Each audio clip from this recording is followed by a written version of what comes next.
बात कर रहे हैं हम आइसोमेरिज्म की। आइसोमेरिज्म है क्या? एक फिनोमिना जिसके हिसाब से ऐसे दो कंपाउंड जिनका केमिकल फॉर्मूला या मॉलिक्यूलर मास तो सेम हो लेकिन उनकी केमिकल और फिजिकल प्रॉपर्टीज अलग हो, उन्हें हम कहते हैं आइसोमेरिज्म। उसे हम उन दोनों को कहते हैं आइसोमर्स और उस फिनोमिना को कहते हैं हम आइसोमेरिज्म। देखते हैं क्या। अगर हम इनको देखें, C6H5O, C6H5O, एक मिनट रुको, C3H7CHO या C2H5COCS3, ये दोनों के दोनों जो हैं इनके पास 4 कार्बन है, 8 हाइड्रोजन है और 1 ऑक्सीजन है। देखो 4 कार्बन इसके पास है, 8 हाइड्रोजन है इसके पास और 1 ऑक्सीजन। इसमें 4 कार्बन इसके पास है, 5 और 3 8 हाइड्रोजन और 1 ऑक्सीजन। तो केमिकल फॉर्मूला सेम है। मॉलिक्यूलर मास, हाँ मॉलिक्यूलर मास भी सेम है। अगर इसका मॉलिक्यूलर मास निकाले तो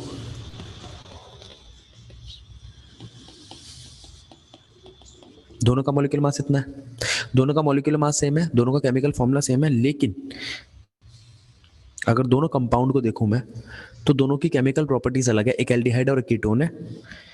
एक केमिकल प्रॉपर्टी मैं बता देता हूं आपको, ऑक्सीडेशन एल्डिहाइड का जल्दी हो जाता है एज कंपेयर टू कीटोन, ठीक है, क्योंकि इसके पास रिप्लेसेबल हाइड्रोजन एटम है, और हम बाकी बाद में देखेंगे। तो आइसोमेरिज्म में अगर मैं आपसे बात करूं आइसोमर्स की, तो इसकी एक अच्छी खासी कैटेगरी है। एक तो स्ट्रक्चरल आइसोमर्स,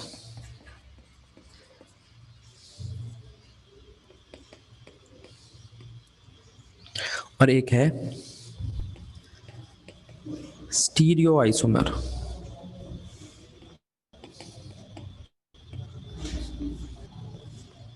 स्टीरियो आइसोमर की बात करें तो उसमें भी दो हैं, ज्योमेट्रिकल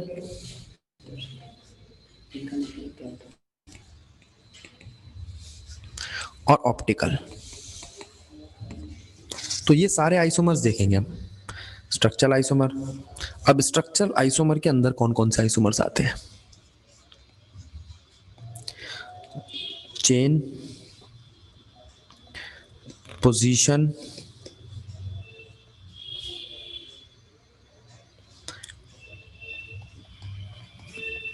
मेटामेरिज्म,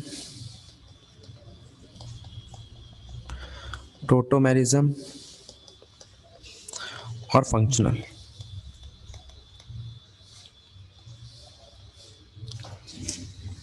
और ज्योमेट्रिकल के अंदर आते हैं सिस ट्रांस।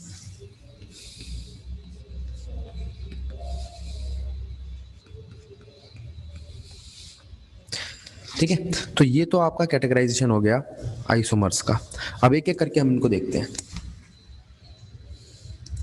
पहले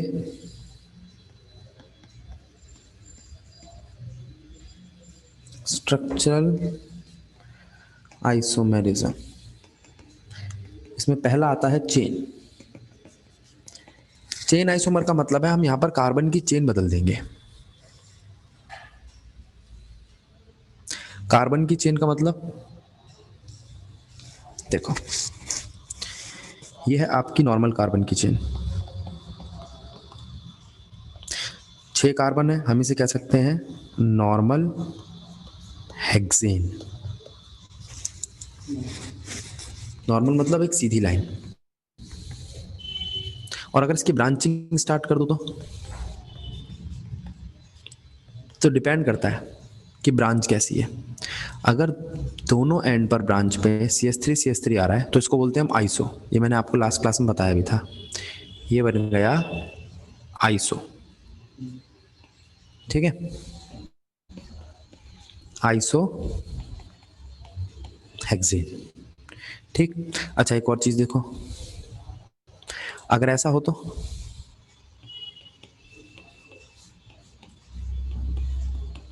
मतलब तीनों तरफ CH3 है, तो ये क्या है? ये है नियो।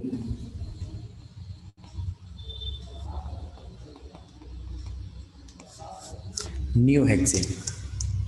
एक नॉर्मल हेक्सेन, एक आइसो हेक्सेन और एक नियो हेक्सेन। क्या ये भी हो सकती है?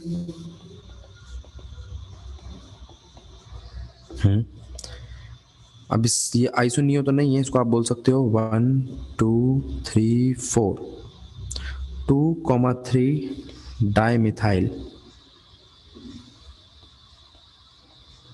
ब्यूटेन। 2,3 dimethyl butane. तो ये आपका हुआ चेन आइसोमर।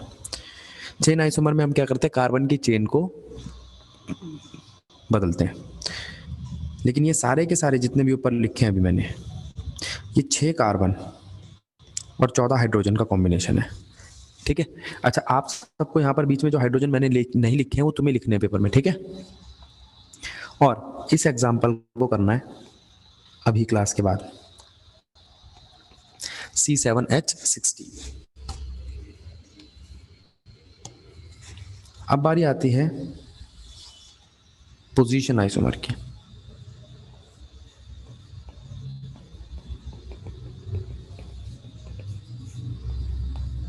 पोजीशन आइसोमेरिज्म में हम किसी चीज की पोजीशन को बदलते हैं। जैसे मैंने यहाँ डबल बॉन्ड लगाया, अब मैंने इसकी पोजीशन बदल दी, वहां पे 1 पे था, अब 2 पे है।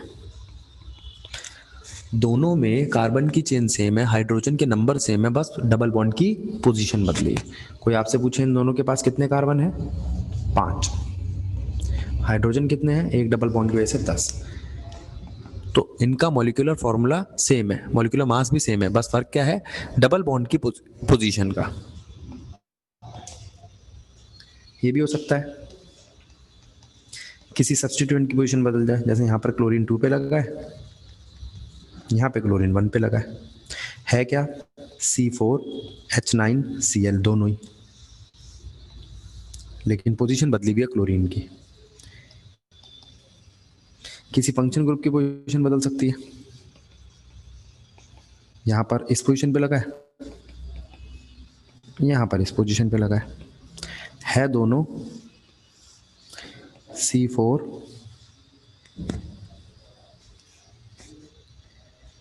3 6 7 8 C4H8O2। ठीक है, मॉलिक्यूलर मास दोनों का सेम है, लेकिन इस बार किसकी पोजीशन बदली हुई है? फंक्शन ग्रुप की। ऐसे ही एक फंक्शन ग्रुप वाला आता है, उसे हम कहते हैं मेटामर या मेटामेरिज्म।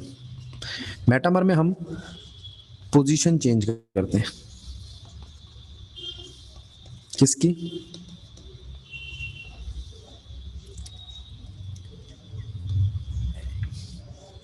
ईथर की।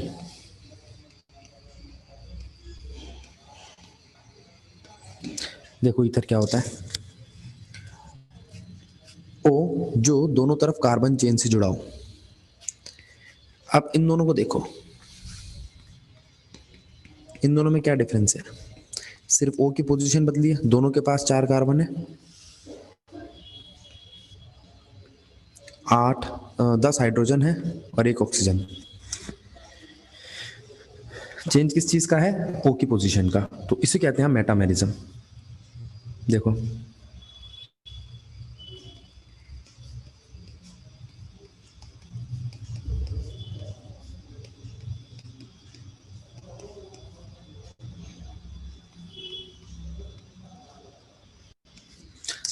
दोनों के पास 8 कार्बन है,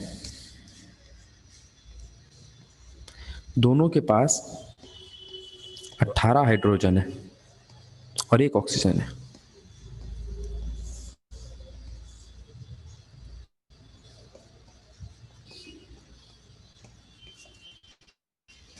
same molecular formula, same molecular mass, लेकिन डिफरेंट पोजीशन मेटामर की। इसके बाद बारी आती है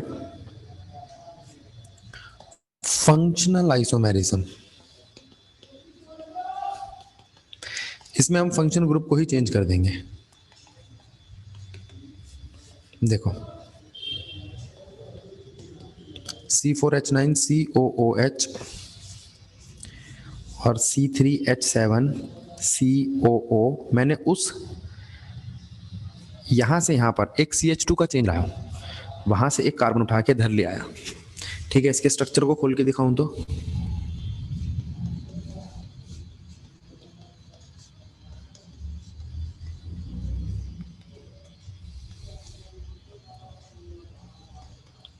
ये है ये, और इसको खोलूं तो CH3 CH2 CH2 COO CH3, एक कार्बन कम है ऊपर।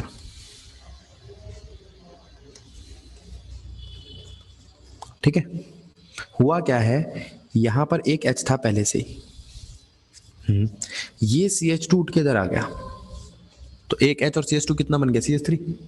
अच्छा, ऐसे और पोजीशन भी चेंज कर सकते हैं हम, हाँ ऐसा भी हो सकता है कि ये हो, देखो एक H COO, सारे H उठा के इधर ले आया, C4H9 या CH3 COO C3H7। ठीक है, तो ये क्या है, कार्बोक्सिलिक एसिड।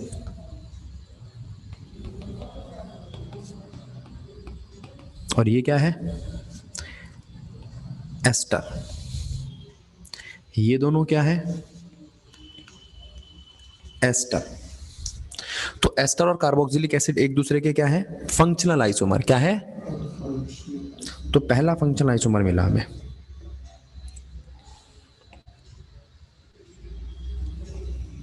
दूसरा देखो,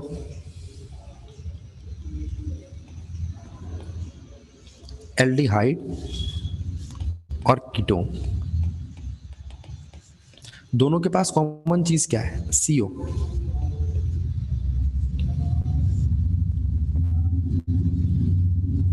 एक ने R और H जोड़ रखा है और एक ने दोनों तरफ R, तो कार्बन की चेन को इधर उधर करो और एल्डिहाइड कीटोन बनने लगेंगे।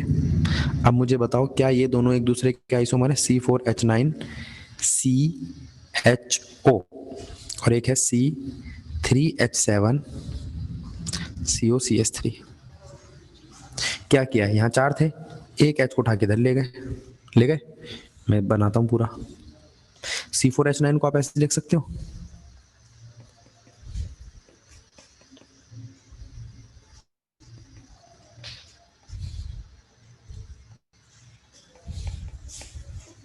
अब इसमें क्या किया,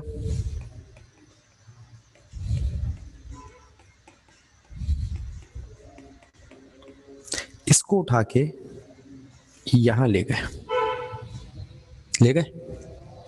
एक CH2 को रिप्लेस किया है, पहले उधर पड़ा हुआ था अब उधर ले गए। Number of carbon atom same, hydrogen same. ठीक है, गलत है। तो अब जरा इनको देखो, C4H9 CHO और इसको C2H5 CO C2H5, अब दो कार्बन ले गए। ये भी तो हो सकता था C5H11 CHO, और यहाँ पे इसके हो सकते हैं CH3 CO C4H9 या C2H5 CO C3H7। ये सब इसके, ये एक दूसरे के फंक्शनल आइसोमर है। कौन से, एल्डिहाइड और कीटोन। ये किसके एग्जांपल है, अब ऐसे ही ले लो आप अल्कोहल और ईथर। अगर मैं अल्कोहल बनाऊं तो वो ये होता है, ये मैंने आपको पहले ही बताया था, पानी जैसा लगता है शेप में। और ईथर बनाऊं तो ये, और इन्हीं के साथ पानी भी बना के दिखाऊं तो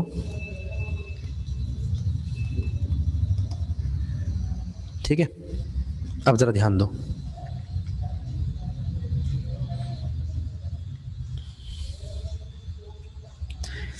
अगर मैं अल्कोहल का ये एग्जांपल लूं,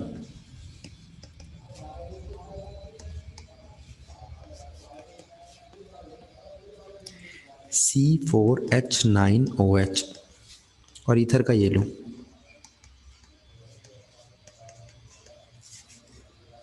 ये लूं या ये लूं?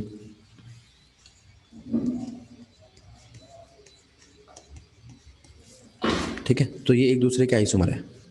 अच्छा, एक एग्जांपल ये लूं,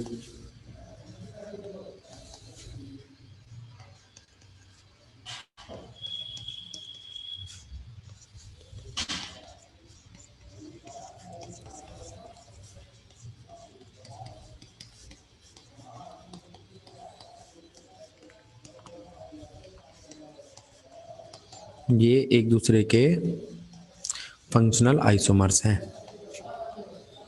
तो अब याद रखने वाली बात क्या है? पहला किसका था फंक्शन आइसोमर?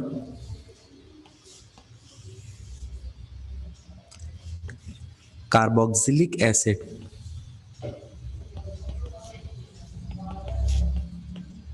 और एस्टर। दूसरा किसका फंक्शन आइसोमर? एल्डिहाइड और कीटोन। और तीसरा अल्कोहल और ईथर। तो ये तीन हो गए आपके फंक्शन आइसोमर। इससे पहले हमने पढ़ लिया पोजीशन और मेटा आइसोमर, चेन आइसोमर। अब बारी आती है एक और आइसोमर की, टोटोमेरिज्म, टोटोमर्स। इसका एक एग्जांपल तो है आपका एल्डिहाइड। अगर आप एल्डिहाइड को देखो तो वो ये है, इस डबल बॉन्ड को मैं इधर भेज दूं और इस वाले H को इधर भेज दूं तो क्या बनेगा?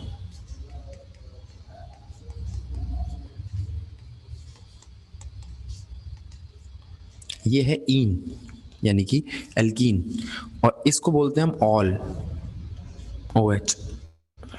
तो ये बन गया इनॉल। ये क्या था? एल्डिहाइड। तो एल्डिहाइड कन्वर्ट हो गया इनॉल में। इनॉल क्या है? एल्कीन वाला अल्कोहल, याद रहेगा। डबल बॉन्ड भी है और अल्कोहल भी है।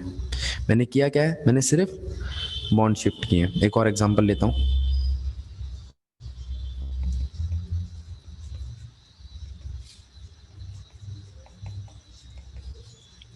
अब आप क्या करोगे? इस डबल बॉन्ड को इधर भेज दो, इस H को इधर भेज दो, तो बनेगा क्या? C3H7 CH double bond CHOH। ठीक है। अब ये H इधर आया, OH इधर बन गया। ये है आपका इनॉल। कौन सा इनॉल? मैं नाम बनाता हूं इसका। 1 2, तो 1 पे इन आ रहा है और 1 पे ऑल आ रहा है, और है कितने कार्बन? 5। तो ये आपका पेंट इनॉल। और अगर इसके आप नंबर डालना चाहते हो, वैसे 1 ना डालो तो कोई फर्क पड़ता नहीं है, तो पेंट के 1 पे इन, 1 पे ही ऑल, पेंट 1 इन 1 ऑल। ठीक। अब जरा इसको देखो,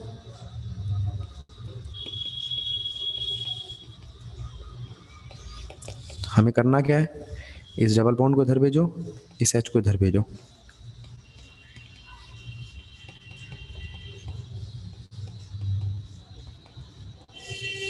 हो गया टोटोमेरिज्म। तो ये था आपका पांचवा स्ट्रक्चरल आइसोमेरिज्म। तो ये पांचों तो हैं आपके स्ट्रक्चरल आइसोमेरिज्म। इसके बाद बारी आती है स्टीरियो आइसोमर के पहले आइसोमर की, सिस ट्रांस।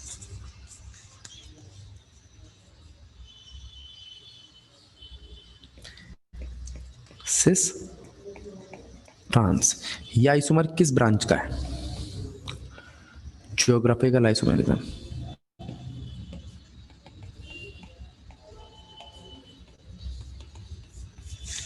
ठीक है। तो सिस ट्रांस जो है आपका, इसमें होता क्या है? इसकी कुछ कंडीशन है। पहली condition, double bonded carbon atom, double bond वाले कार्बन एटम का होना जरूरी है। दूसरी condition, all four entities must not be identical. अब ये कहाँ है ये चारों आइडेंटिटी, ठीक है, कहाँ एंटिटी लगती है, ये डबल बॉन्ड कैसे है, तो इसके लिए मुझे सिस और ट्रांस समझाना पड़ेगा आपको। पहले एक एग्जांपल लेते हैं। ये डबल बॉन्डेड कार्बन है जिससे चार चीज़ें जुड़ी हैं, CH3 CH3 Cl Cl। अगर ऐसा केस बनता है कि आमने सामने की चीज़ें बराबर हैं ऐसे क्रॉस में, और एक केस ये बनता है CH3 CH3 Cl Cl, ठीक है, अगर क्रॉस में हो बराबर, अगर मैं ये कहूँ कि ये दोनों एक जैसी हैं CH3 और ये CH3, और यहाँ पर ये अलग है Cl Cl एक जैसे, तो इसका मतलब क्या है, ये ऐसा केस है, इसे बोलते हैं हम ट्रांस, ठीक। और अगर आमने सामने के बराबर हो तो जैसे CH3 CH3 और Cl Cl, तो इसे कहते हैं हम सिस, ठीक है। जरा ध्यान दो दोबारा से,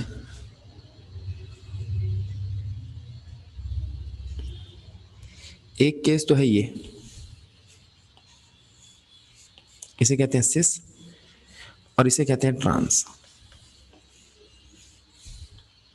ठीक है। ये तो सिस ट्रांस हो गया। अब वो जो कंडीशन समझाई है ऊपर, उसको नीचे ले लेते हैं, उसको बाद में समझाएंगे। ये जो कंडीशन है तुम्हारी सिस ट्रांस की, इन पे ध्यान दो। पहली कंडीशन है डबल बॉन्ड। अच्छा, अगर डबल बॉन्ड ना हो, सिंगल बॉन्ड हो तो देखो सिंगल बॉन्ड, और फिर कोई आपसे कहे भाई एक चीज़ यहाँ पर है, एक चीज़ यहाँ पर है, तो आप कहोगे भैया ये भी ट्रांस है, हाँ है ना। लेकिन सिंगल बॉन्ड में रोटेशन पॉसिबल है। सिंगल बॉन्ड की दिक्कत क्या है, रोटेशन इज पॉसिबल। तो जो अभी तुम्हें सिस दिख रहा है वो ट्रांस बन जाएगा थोड़ी देर में, है ना, रोटेट कर जाएगा। बोलो करेगा कि नहीं करेगा, बोलो, अगर रोटेट कर गया तो गलत हो जाएगा। अच्छा, अगर मैं ट्रिपल बॉन्ड लूँ तो, अब ट्रिपल बॉन्ड में क्या तो सिस और क्या ट्रांस, ये तो दो ही रह गए, मैं कंपेयर कैसे करूं, कंपेयर किसे करूं, तो ना सिंगल बॉन्ड ना ट्रिपल बॉन्ड, ये सिर्फ किस पे काम करता है, डबल बॉन्ड पे। अच्छा, एक और चीज देखना,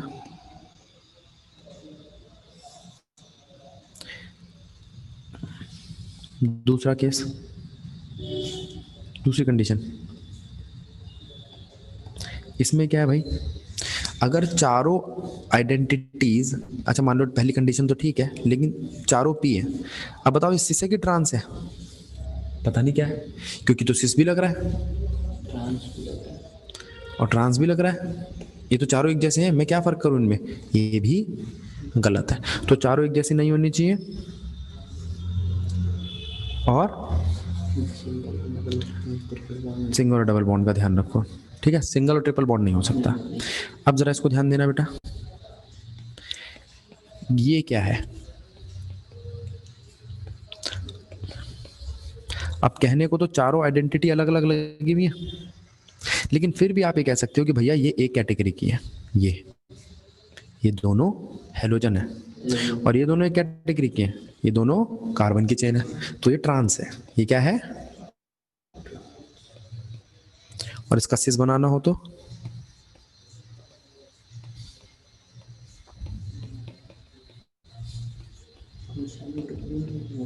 अब ये क्या है, हाँ ये फंक्शन ग्रुप में भी हो सकता है। अब ये सामने सामने, तो ये सिस है, तो ये दो केस हैं सिस और ट्रांस के, ठीक है, ज्योमेट्रिकल आइसोमर का पहला एग्जांपल।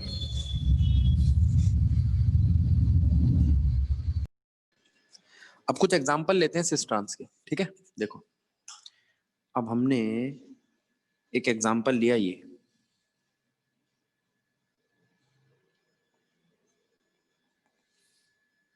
एग्जाम्पल है 2,3 डाइक्लोरो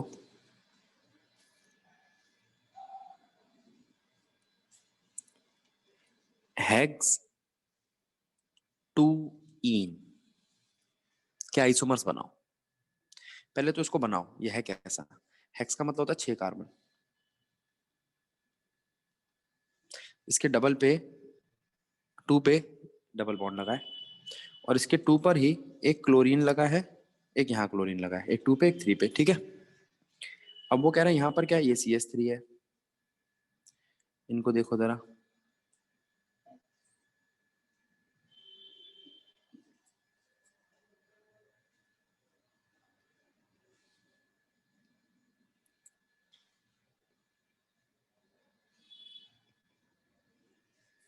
अब इस पूरे स्ट्रक्चर को देखो तो क्या आप ये कह सकते हो कि यूं है, C डबल बॉन्डेड C, एक क्लोरीन इधर, एक क्लोरीन इधर, एक CH3 इधर, और यहाँ पर कितने कार्बन है, C3H7। ये H यहाँ पे गलत है, अब ठीक है, ठीक है। अब ये कैसा स्ट्रक्चर है भाई, एक यहाँ पर, एक यहाँ पर, दोनों एक जैसे, एक यहाँ क्लोरीन एक जैसा है, तो ये तो ट्रांस दिखाई दे रहा है, ठीक है। अगर मैं इसका सिस बनाना चाहूं तो देखो, ये सिस है, एक Cl यहाँ पर, एक Cl यहाँ पर, एक CH3 यहाँ पर, C3H7 यहाँ पर, ये सिस है, ठीक है। देखो कुछ नहीं किया, जो ऊपर स्ट्रक्चर दिया हुआ था ना, उसमें पहले मैंने इन दोनों को बनाया, डबल बॉन्डेड कार्बन एटम्स को। एक क्लोरीन मैंने इधर बनाया, एक क्लोरीन मैंने इधर बनाया, कोई दिक्कत। और ये वाला जो CH3 है, इसके बाद ये इधर बनाया, और ये जो तीनों कार्बन थे इनको एक साथ लिख दे यहाँ पे C3H7, ठीक। सौरभ अपनी मर्जी से करेंगे और किसकी मर्जी से करेंगे, हाँ स्ट्रक्चर नहीं नहीं, इसके स्ट्रक्चर के इतना तो हम इधर उधर कर सकते हैं आगे। अब ये तो दो स्ट्रक्चर बने तुम्हारे। अब कोई बच्चा कहे कि भैया जो ऊपर लिखा हुआ था 2,3 डाइक्लोरो, इसके तो स्ट्रक्चर बन गए। क्या इसका और कोई आइसोमर हो सकता है, देखना जरा, क्या ये आइसोमर्स हो सकते हैं। मैं पोजीशन बदल दूं डबल बॉन्ड की, पोजीशन बदल दूं, तो इसका मतलब इसके तो पोजीशन आइसोमर भी हो सकते हैं। हाँ, मैं डबल बॉन्ड को तीसरे पे कर दूं,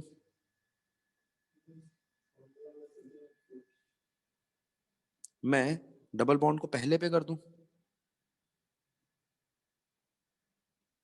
ये दोनों हो सकते हैं इसके पोजीशन आइसोमर। अब जरा इसको देखना और क्या हो सकता है, मैं इसकी चेन बदल दूं, क्या इसकी चेन ऐसी हो सकती है, दोनों क्लोरीन इधर लगा दिए, ऐसे तो क्लोरीन की बहुत पोजीशन बदल सकती है, ठीक है। और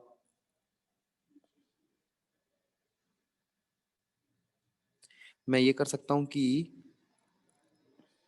इसकी ऐसी पोजीशन बना दूं, ये आइसो है, बोलो कर सकते हैं। ये जितने भी स्ट्रक्चर दिख रहे हैं ना आपको, सिस, ट्रांस या पोजीशन आइसोमर, ये सारे कैसे हैं, ये एग्जाम्पल है 2,3 डाइक्लोरोहेक्स 2ईन के अलग अलग, ठीक है। समझ में आई बात, ये क्लियर हो गया पॉइंट। चलो, अच्छा, तो हमने ये वाला एग्जाम्पल देख लिया। अब बात आती है ऑप्टिकल आइसोमेरिज्म की। ये भी नहीं है तुम्हारे कोर्स में, लेकिन ज्यादा मुश्किल नहीं है, देख लो आइसोमर के साथ ही आ रहा है। ऑप्टिकल आइसोमेरिज्म, पहले मैं आपको ऑप्टिकल आइसोमेरिज्म से पहले ऑप्टिक्स के बारे में बता दूं। वो साइंस जो लाइट से डील करती है। अब यहाँ पे लाइट का मतलब क्या है, मिरर, ये मिरर है, ठीक है। अब मैं मिरर पे मिरर इमेज बनाऊंगा, तो आप जरा ये समझो कि मिरर इमेज कैसे बनती है और किस तरीके से हमें दिखाई देती है। क्या आपने ये देखा है कि ए जो होती है उसकी मिरर इमेज ए ही बनती है, जो बी होता है उसकी मिरर इमेज उल्टी बनती है। लेकिन अगर मैं ए को ऐसा रख दूं तो मिरर इमेज उल्टी बनेगी, और बी को ऐसा रख दूं तो तो मिरर इमेज सेम बनेगी। तो यहां पर ये ऑप्टिकली इनएक्टिव है क्योंकि ये काम नहीं कर रहा, इस पे ऑप्टिक्स का कोई फर्क नहीं पड़ रहा। और ये ऑप्टिकली एक्टिव है, इसको उधर लिख देता हूं।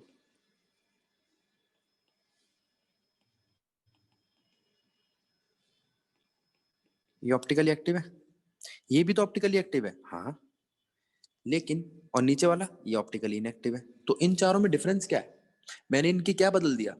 Plane of polarization. क्या चेंज कर दिया? Plane of polarization. अगर कोई चीज ऐसे रखी है तो उसका प्लेन ऑफ पोलराइजेशन यहां आ रहा है, तो ये ऑप्टिकली इनएक्टिव है। लेकिन इसको मैं ऐसे रख दूं तो प्लेन ऑफ पोलराइजेशन इसके हिसाब से बदल गया, प्लेन ऑफ पोलराइजेशन के हिसाब से इनकी पोजीशन बदल गई। तो अभी ये ऐसे रोटेट कर रहे थे तब तो कोई दिक्कत नहीं थी, अब जब ये ऐसे रोटेट करेंगे तो दिक्कत है, उल्टे दिखाई दे रहे हैं। तो मैंने दोनों का क्या बदला है? Plane of polarization. ठीक है, अच्छा ये फिजिक्स की टर्म है। अब बात करते हैं हम आपकी केमिस्ट्री की। पहली बात, मल्टीपल बॉन्ड वाले ऑप्टिकल आइसोमेरिज्म नहीं दिखाते,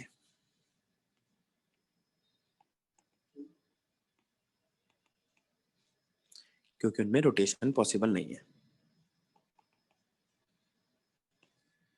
पहला पॉइंट। दूसरा पॉइंट, ऑल फोर एंटिटीज, फिर वही, मस्ट नॉट बी सिमिलर। चारों लगी हुई जो क्वांटिटीज है वो सिमिलर नहीं होनी चाहिए, वरना वो रोटेशन दिखाई नहीं देगा। अब देखो ये आपका मिरर है, अब मैं यहाँ पे कुछ केमिकल्स बनाऊंगा और देखेंगे कि क्या उनका ऑप्टिकल आइसोमेरिज्म बनेगा। पहला केमिकल CH3COOH। अगर मैं इसके इस कार्बन को खोलूं तो ये ऑप्टिकल आइसोमेरिज्म नहीं दिखा रहा क्योंकि डबल बॉन्ड है। ये सेम बनाएगा, मतलब ऑप्टिकली इनएक्टिव।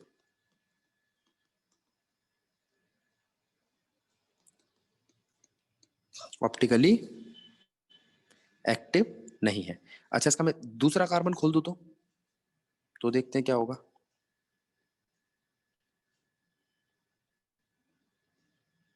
तो तीन आइडेंटिकल चीजें फिर ऑप्टिकली इनएक्टिव। ऑप्टिकली एक्टिव नहीं बनाएगा, याद रहेगा, क्योंकि तीन आइडेंटिकल चीजें, आइडेंटिकल नहीं होनी चाहिए, मल्टीपल बॉन्ड नहीं होना चाहिए। तो आप कहोगे कि इससे पता क्या चला, ये कैसा कार्बन है या ये कैसा कार्बन है जो ऑप्टिकल आइसोमेरिज्म नहीं दिखाता? इसे बोलते हैं अकायरल कार्बन एटम। ऐसा कार्बन एटम जिसके पास मल्टीपल बॉन्ड हो वो कायरल नहीं होता, ये भी अकायरल। अगर कोई ऐसा कार्बन मिल जाए आपको, जरा देखो, एक जगह लगा है क्लोरीन, एक जगह लगा है CH3, एक जगह लगा है H और एक जगह लगा है OH, हाँ ये कायरल है। कायरल का मतलब चारों अलग है और चारों सिंगल बॉन्ड वाले हैं। कैसे हैं? अब ये ऑप्टिकली एक्टिव दिखाएगा। क्या दिखाएगा?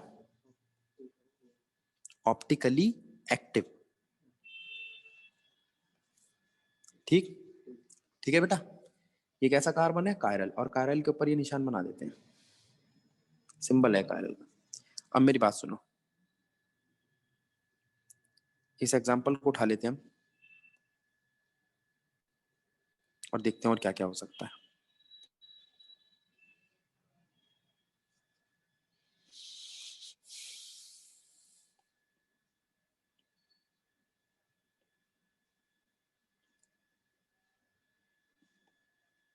देखना जरा,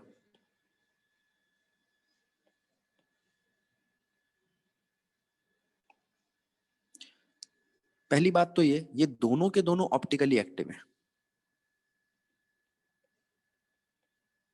हटा ही देते हैं इसको, बार बार आ रहा है। यहाँ तक मिरर है ना, इसको यहीं तक रख लेते हैं। ये दोनों के दोनों ऑप्टिकली एक्टिव है। ये एक ऐसा जोड़ा है जो ऑप्टिकली एक्टिव है। पहली बात, ये दोनों के दोनों पेयर ऑफ एनेंशियोमर है। एनेंशियोमर का जोड़ा वो होता है जो ऑप्टिकली एक्टिव होता है। ये एक दूसरे को सुपर इम्पोज या एक दूसरे को कवर नहीं कर रहे, तो यह है नॉन सुपर इम्पोजेबल इमेजेस। ऐसी इमेजेस जो एक दूसरे को ढक नहीं रही, नॉन सुपर इम्पोजेबल इमेजेस। जो ऑप्टिकली एक्टिव होगा वो सुपर इम्पोजेबल नहीं होगा, ऑप्टिकली इनएक्टिव सुपर इम्पोजेबल होगा। और कोई खास बात? ये तो इन दोनों के बारे में हुई, ठीक है। अब एक चीज और, इनमें से एक लेफ्ट की तरफ रोटेट करेगा, उसे हम बोलते हैं लेवो। लेवो का मतलब लेफ्ट रोटेटरी। वो कैसे पता चलेगा, वो अभी तुम्हारे कोर्स में नहीं हो, स्टीरियो केमिस्ट्री में। एक राइट की तरफ करेगा, उसे बोलते हैं हम डेक्स्ट्रो,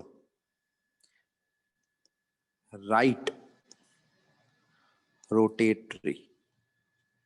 राइट की तरफ घूमने वाला डेक्स्ट्रो, लेफ्ट की तरफ घूमने वाला लेवो। और ये दोनों के दोनों ऑप्टिकली एक्टिव है। ये एक जोड़ा है एनेंशियोमर का। ये सुपर इम्पोजेबल इमेजेस नहीं है। और अगर मैं बात करूं इनसे पहले वालों की, यानी कि इन दोनों केसेस की, अकायरल कार्बन एटम्स की, तो इनमें क्या खास बात है, जरा देखो। पहली बात तो ये कि दोनों ऑप्टिकली इनएक्टिव है। ऑप्टिकली एक्टिव नहीं है, ये पॉइंट याद रहेगा। और कोई खास बात? ये एनेंशियोमर नहीं है, ये पेयर ऑफ एनेंशियोमर नहीं है, ये सुपर इम्पोजेबल इमेज है।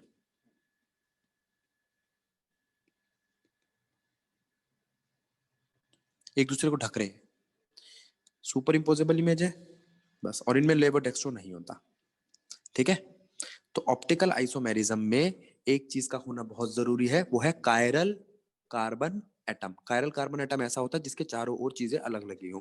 अब मैं कार्बन का एग्जांपल लेता हूं, आप बताओ वो कायरल है कि नहीं है, या इनमें से कितने कार्बन कायरल है। देखो, अब मैंने यहां लगा दिया क्लोरीन, ठीक है, और एक बार यहां लगा दिया क्लोरीन। अब देखो, जो पहला कार्बन है ये, आप जानते हो इसके साथ 3 हाइड्रोजन है, तो ये तो कायरल नहीं हो सकता। जो आखिरी कार्बन है उसके साथ भी 3 हाइड्रोजन है, ये भी कायरल नहीं हो सकता। इनके पास दो दो हाइड्रोजन है, ये भी कायरल नहीं हो सकते। दो एक जैसी चीज होगी तो कायरल नहीं होगा। एक इसको देखो, इसके इधर क्लोरीन है, इधर सिर्फ एक कार्बन है यानी कि CH3, इधर ये लंबी सी चेन है, 1 2 3 4 5, ठीक है। अच्छा, तो ये वाला कायरल हो सकता है। इस वाले को देखो तो इसके एक हाइड्रोजन है, एक क्लोरीन है, एक ये पूरी चेन है, और एक इधर भी चेन है, तो ये वाला भी कायरल हो सकता है क्योंकि इसकी दोनों चेनें बराबर नहीं है। तो यहाँ आपको कितने कायरल कार्बन एटम मिले? दो, एक, दो।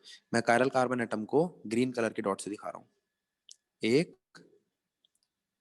दो। कायरल कार्बन एटम का मतलब जिनके साथ चार जो चीजें जुड़ी हैं वो एक जैसी ना हो। और जो अकायरल है उसमें मैं ब्लैक डॉट से दिखा रहा हूँ, देखो ये अकायरल है, अकायरल, अकायरल, ये भी अकायरल और ये भी अकायरल। रीजन क्या है? इसके पास 3 एक जैसे एच है, इसके पास 2 एक जैसे एच है, इसके पास भी 2, इसके पास भी 2 और इसके पास 3, ठीक है। तो आइडेंटिकल चीजों वाली चीजें कायरल नहीं होती। बात समझ आई? ठीक है। तो ये कायरल और अकायरल वाली बात थी, जिससे हमें पता चलता है कौन सी चीज ऑप्टिकली एक्टिव और कौन सी चीज ऑप्टिकली एक्टिव